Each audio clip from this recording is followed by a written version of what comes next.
Gloria. Amén. That's the only Spanish you get from me. Amén. Gloria a Dios. Alabanza. Grateful for this opportunity. Thank you, Pastora Minerva, for the part. Gracias por la parte hoy. I'm just going to give a quick testimony of something that happened to me. Oh, gloria a Dios. Well, I kind of yesterday. As you all know, I work in a jail, so I interact with not only males, but I interact also with female inmates. And I was, as I was doing running recreation in the yard, I saw one of the females very, very upset, and I simply asked her what was wrong with her. And she told me that the females in the block she was in, they were bothering her, and they were picking on her. And something that my father's always told me, Pastor Alex has always told me, is he who angers you controls you. Amen. So I simply told her that. I simply said, listen, if you know these girls are bothering you, don't let them control you. Don't let them bother you. Let God fight the battle for you and put it in his hands and let him control the situation. She said, oh my gosh, that's the best advice I've ever had in my entire life. This is what she told me, right? This was like 2 weeks ago. So I guess yesterday or the day before, she encountered my brother in his jail and said, can I ask you a question, Feliciano? And he says, sure. So she told him, is it true that your father said that he who angers you controls you? And my brother, Mantra, says, yes. My dad's always installed in us that saying. And she goes, wow, I want to thank your father and thank your brother for giving me that piece of advice, because of that little bit of knowledge. And she also said that he told me to let God fight my battles.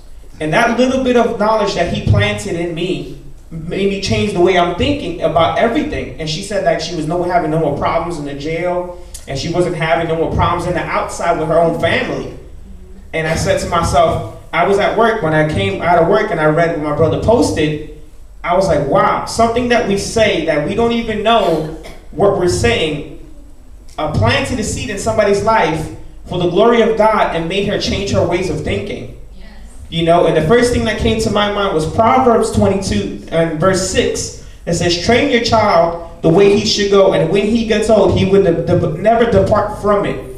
My dad as a child installed in me something, planted a seed in my life that 28 years later, I planted in somebody else's seed because he instructed me as a child.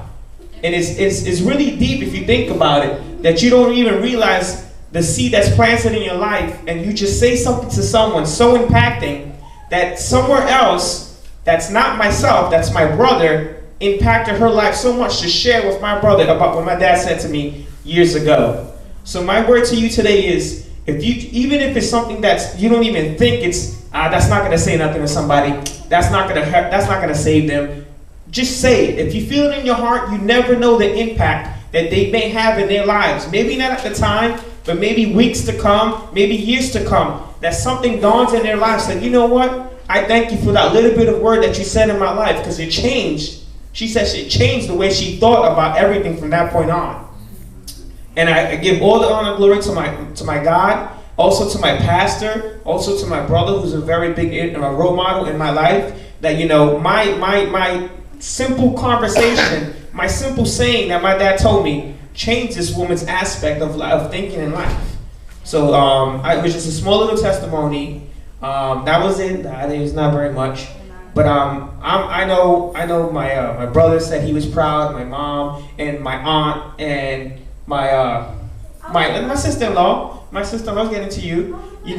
You were all very proud of something that I did unintentionally. You know what I mean? It didn't come in a sermon. It didn't come with a suit and a tie. It just came naturally. And I just said it so she can, actually I said it so she could just calm down for the moment, not knowing the impact that it was going to have. Because sometimes you say things and they dwell on it, because that's what they do in jail. So if you plant a negative seed, that's something that they're going to dwell in their mind. They're going to think about it and think about it and think about it, and that's what they get out of it. But if you plant something positive, they think about it, think about it, think about it, and it's a great outcome. So I just encourage you to keep preaching, keep, just giving it confidence and fighting a good fight in the struggle, okay? I have my beautiful wife here with her part. God bless you all.